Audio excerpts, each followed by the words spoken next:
Dear Academy Review Board, good day. My team, including Anna, Serena, Akshay, and I will be presenting our analysis and recommendations for Millennium Automotive AG. In recent years, Millennium Automotive AG has faced pressures in profit margins and market shares due to increasing competition and the emergence of new technologies, and is now looking to expand to new markets to boost profitability. To select which region to expand operations to, we define decision criteria driving profitability. Growth rate and sales potential drive our sales, while country risk and innovation potential, on the other hand, are focused on manufacturing capability and Millennium AG's desire to be an innovation leader. 3 regions of interest were examined. Let's take a look at growth. Comparing Asia, Africa, and South America, we see that Asia is leading with 6.08% annualized GDP growth forecast. GDP is a broad measure, but it does indicate growth pace and potentially spending power in a country. Asia leads this, with Africa in second place. We next take a look at the size of the prize, which is what the sales potential in our countries of operations are in their respective regions. Asia leads this with almost 10 times the population and 4 times the urban population of South America.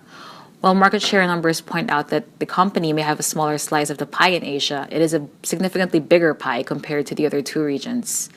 As far as potential for sales are concerned, Asia is a preferred region of operation. We now shift to our third criteria, which is country risk profile, and this is where the Zurich risk room comes into play.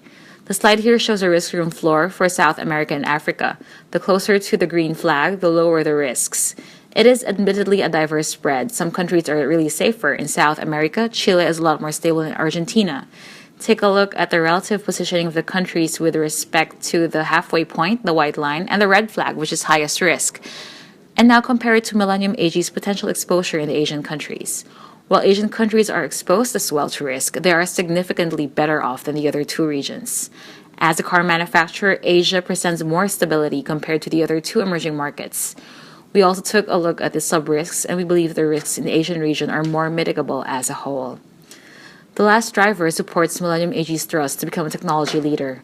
We take a look at the risk room walls, where several innovation and tech risks are ranked. This slide shows the tech risks for these 3 regions. The green region, which is Asia, shows the lowest risk and highest capacity for technology adaptation compared to the other 2. Comparing the 3 regions side by side, it is evident that Asia is a region of advantage. With a larger urban population, higher growth rates, lower risks of doing business, and the highest potential for innovation and technology, we recommended Asia be Millennium AG's priority region for expansion. The team took a closer look at the specific risks in the Asia region and measures by which one can either avoid or further mitigate them. We mainly focus on the risks that the company has the potential to control or mitigate against. There are 5 key risks to point out. First is business cost of terrorism. It can be reduced through appropriate site selection for the manufacturing facility and setting up security controls. Terrorism risk varies within these countries, and location makes a difference. Second is efficiency of enforcing contracts. The company should prepare for this with a strong legal team with robust local content. Third is IT infrastructure. As with the first risk, level of IT advancement varies within the country. The company should select a more urbanized area close to the city where existing infrastructure is already present, should mitigate this risk. Fourth is political violence. As it is hard to control the risk of the politics, the company has to set up mitigation strategies, improving government and stakeholder management, and taping brokers to manage the relationship. The company may also explore doing joint ventures with local companies to ease political stresses. Lastly, R&D intensity and collaboration. We noted that R&D related risks are highly elastic and very much in company's control. The company may opt to invest on R&D as a proactive move. The charts reflect before and after mitigation and the change in the risk index. The 5 risk levels above were adjusted to match Malaysia's level as a reference, assuming mitigations are in place. Results may vary, but in general, the risks of the countries are lowered significantly. We recognize that there are risks outside the Zurich risk room requiring our further due diligence. The first is the natural disaster risk.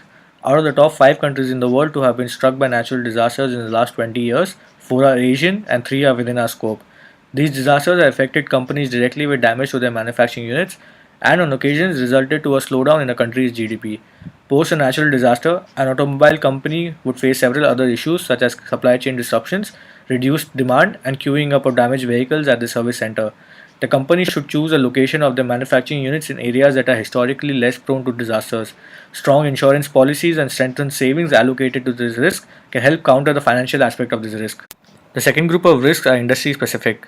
Each country has various policies with respect to the automobile industry. The manufacturing process will have to be designed to ensure compliance with variably changing emissions requirement and environmental regulations.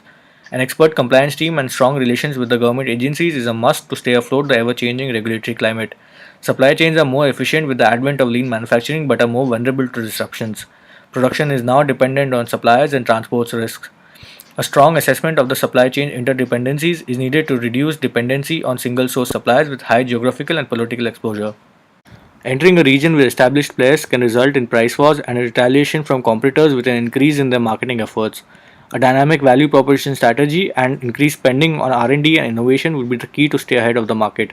Established relationships of local suppliers with existing players can be countered by collaboration with local car brands, a policy that has brought success to other companies in the past. Thank you.